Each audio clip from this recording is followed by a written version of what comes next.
നമസ്കാരം. മലയാളി വാർത്തയിലേക്ക് സ്വാഗതം.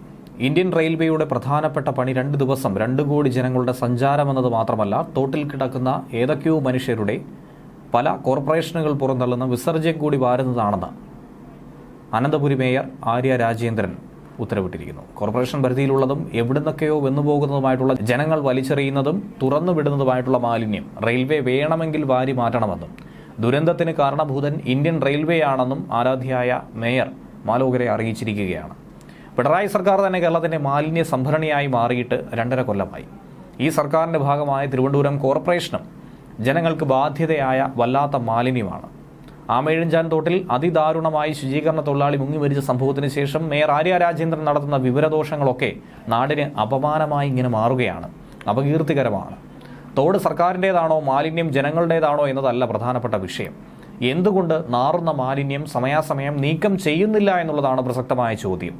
നാടിനത് ബാധ്യതയായിരിക്കുന്ന കുറേ ജനപ്രതിനിധികൾ കേരളത്തിന്റെ ഭരണം കൈയാളുന്നു. ഇവരെയൊക്കെ ഉറവിടത്തിൽ തന്നെ സംസ്കരിക്കാതെ കേരളത്തിന്റെ രാഷ്ട്രീയ മാലിന്യം തുടച്ചു നീക്കാൻ കഴിയില്ല എന്ന് ജനങ്ങൾ തന്നെ ഉരുവിടുന്നു. തോട് ഉൾപ്പെടുന്ന സ്ഥലം റെയിൽവേയുടേതാണെന്നും തോട്ടിലെ മാലിന്യം വാരിക്കളയേണ്ടത് റെയിൽവേയുടെ ഉത്തരവാദിത്തമാണെന്നും മേയർ തന്നെ പറയുന്നു. ഓടിക്കൊണ്ടിരുന്ന ബസ് തടയുകയും ഡ്രൈവർക്ക് നേരെ വിളയാട്ടം നടക്കുകയും ചെയ്ത് പ്രശസ്തയായ മേയർ അപാരമായ അഭിനയം ദുരന്തഭൂമിയിൽ കാഴ്ചവെച്ചുവെന്നാണ് സോഷ്യൽ മീഡിയയിലടക്കം പരിഹസിക്കുന്നത്.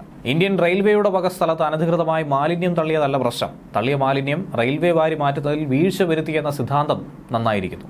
കമ്മ്യൂണിസത്തിന്റെ മൂശയിൽ ഒരുപാട് നിർവചനങ്ങളും നിലപാടുകളും നീതീകരണങ്ങളും കേരളം കണ്ടുകൊണ്ടിരിക്കുന്നതാണ്. നവകേരള സദസ് യാത്രയിൽ ബസ്സിന് മുന്നിൽ ചാടി പ്രതിഷേധിച്ചവരെ ഡിവൈഎഫ്ഐക്കാർ തല്ലി വീഴ്ത്തിയ സംഭവത്തെ രക്ഷാപ്രവർത്തനമെന്ന് പറയുന്ന കാരണഭൂതനെ ആരാധിക്കുന്ന മേയർ ഇങ്ങനെ പറഞ്ഞതിൽ എന്ത് അതിശയമാണുള്ളത്? ടി.പി. ചന്ദ്രശേഖരനെ പാർട്ടി നിയോഗിച്ച 8 ഗുണ്ടകൾ 51 വെട്ടിന് തുണ്ടം തുണ്ടമായി കൊലപ്പെടുത്തിയ ശേഷം പാർട്ടി ഗുണ്ടകളല്ല വാൾ പ്രതിയാണെന്ന് നിർവചിച്ചവരാണ് കേരളത്തിലെ കമ്മ്യൂണിസ്റ്റുകൾ.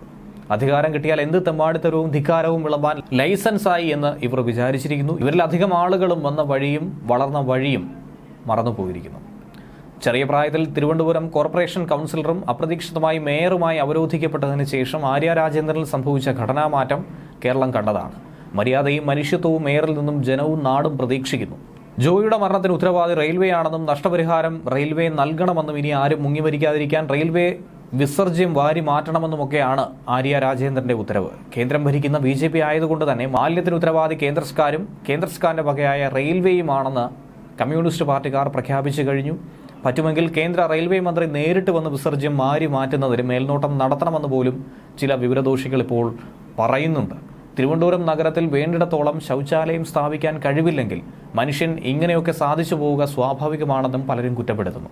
ആരും തോടിന്റെ അരികിൽ പ്രാഥമിക ആവശ്യം നിർവഹിക്കരുതെന്ന് വീഴ്ചകളും വിവാദങ്ങളും മാത്രം വാരിക്കോരിയിടുന്ന ഇങ്ങനെ ഒരു മേയറെ മാറ്റി സ്ഥാപിക്കാനുള്ള ഉത്തരവാദിത്തം AKG സെന്ററിലെ ഒരാൾക്കും ഇല്ലാതെ പോയല്ലോ എന്നാണ് പലരും ഓർത്തു പോകുന്നത്. ലോക്സഭാ തിരഞ്ഞെടുപ്പിൽ തിരുവനന്തപുരത്തെ LDF തോൽവിയുടെ കാരണങ്ങളിലൊന്ന് KSRTC സ്വിഫ്റ്റ് ബസ്സിലെ ഡ്രൈവർക്ക് നേരെ നടത്തിയ പോർവിളിയായിരുന്നുവെന്ന് ചിലരെങ്കിലും ഈ സാഹചര്യത്തിൽ ഓർത്തു പോവുകയാണ്. ന്യൂസ് ഡെസ്ക് മലയാളി വാർത്ത.